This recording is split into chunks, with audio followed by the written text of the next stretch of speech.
makna dan pembagian tauhid. Secara bahasa, tauhid itu dari kata wahada yuwahidu tauhidan, ay ja'ala syai' wahidan, yang artinya mengesahkan, yaitu menjadikan sesuatu itu satu. Adapun secara syariat, tauhid itu bermakna ifradullahi ta'ala bima yakhtassu bihi minar rububiyyati wal uluhiyyati wal asma'i was sifat. Mengesahkan Allah dalam kekhususannya, yaitu dalam rububiyah, uluhiyah, dan al-asma was sifat. Inilah definisi tauhid. Mengesahkan Allah dalam kekhususan milik Allah. Apa kekhususan milik Allah itu? Secara garis besarnya ada 3. Rububiyah, uluhiyah, dan al-asma was sifat. Oleh karena itu, para ulama ahli sunnah membagi tauhid menjadi 3. Yang pertama, tauhid rububiyah berasal dari kata Rob. Berarti mentauhidkan Allah dalam rububiyah, kita meyakini hanya Allah Rob kita. Artinya adalah ifradullahi ta'ala bil khalqi wal mulki wat tadbir. Mengesahkan Allah dalam penciptaan, penguasaan, dan pengaturan segala sesuatu. Maksudnya adalah kita meyakini hanya Allah yang esa, yang menciptakan segala sesuatu, yang menguasainya dan mengaturnya. Tidak ada yang bersekutu dengan Allah dalam melakukannya, tidak ada pula yang bersaing dengannya. Sebagaimana firman Allah Subhanahu wa taala, alhamdulillahi rabbil alamin. Segala puji bagi Allah, Rabb seluruh makhluk. Artinya hanya Allah yang mencipta, menguasai, dan mengatur seluruh makhluk. Kenapa hanya disebutkan 3 ini? Penciptaan, penguasaan, dan pengaturan. Karena semua perbuatan Allah kembali kepada 3 ini. Allah Subhanahu wa taala yang menciptakan kehidupan dan kematian. Allah yang menguasainya, Allah yang mengaturnya. Allah tabaraka wa taala yang menciptakan rezeki. Allah yang menguasainya, Allah pula yang mengaturnya. Allah tabaraka wa taala yang menciptakan kemanfaatan dan kemudaratan. Allah pula yang menguasainya, Allah pula yang mengaturnya. Jadi, kalau kita mau rinci, beriman kepada tauhid rububiyah adalah beriman hanya Allah yang mencipta, menghidupkan dan mematikan, memberikan rezeki, memberi manfaat dan menimpakan mudarat, mengatur segala urusan, menguasai seluruh makhluk. Maka kalau kita ringkas, mengesahkan Allah dalam rububiyah berarti mengesahkannya dalam penciptaan, penguasaan, dan pengaturan. Ada definisi lain yang disebutkan para ulama yang lebih ringkas lagi. Tauhid rububiyah artinya adalah ifradullahi ta'ala bi af'alihi. Mengesahkan Allah dalam perbuatan-perbuatannya. Artinya kita yakini Allah esa dalam melakukan semua perbuatannya. Tidak ada yang bersekutu dengannya, tidak ada yang membantunya, tidak pula ada yang bersaing dengannya dalam mencipta, menguasai, dan mengatur seluruh makhluk. Inilah makna tauhid rububiyah. Yang kedua, tauhidul uluhiyah berasal dari kata al-ilah yang artinya adalah al-ma'luh, ay al-ma'bud, sesembahan. Maka tauhid uluhiyah artinya adalah ifradullahi ta'ala bil ibadah. Mengesahkan Allah dalam ibadah. Maksudnya, kita meyakini hanya Allah yang berhak disembah. Semua yang disembah selain Dia tidak benar. Lalu kita murnikan semua ibadah kita hanya untuk Allah semata. Tidak sedikit pun kita persembahkan kepada selainnya. Apakah solat kita, haji kita, sembelihan kita, doa kita, tawakal kita,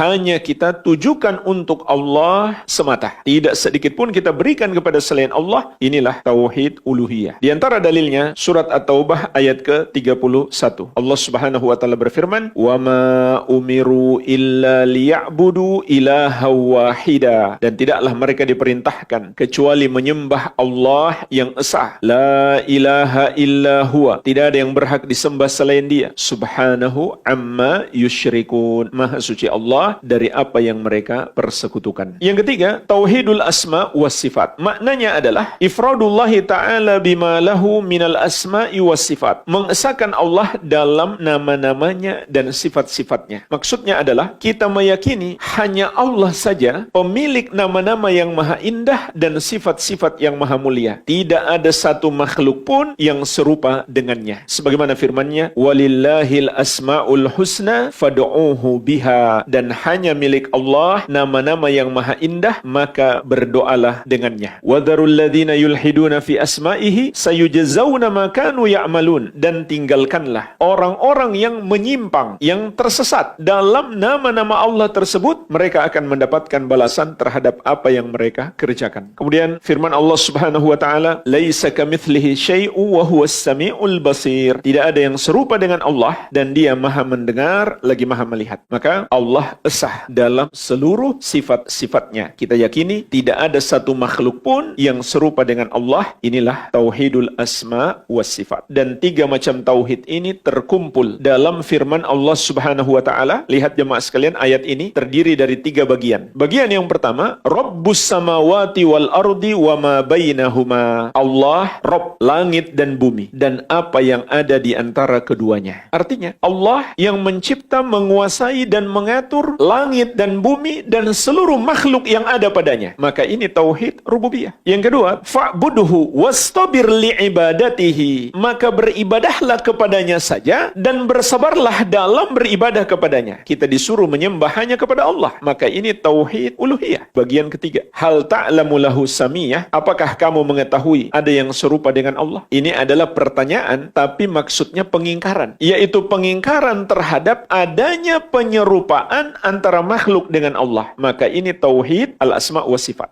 Al-Amwah menemani ibadahmu juga hijrahmu.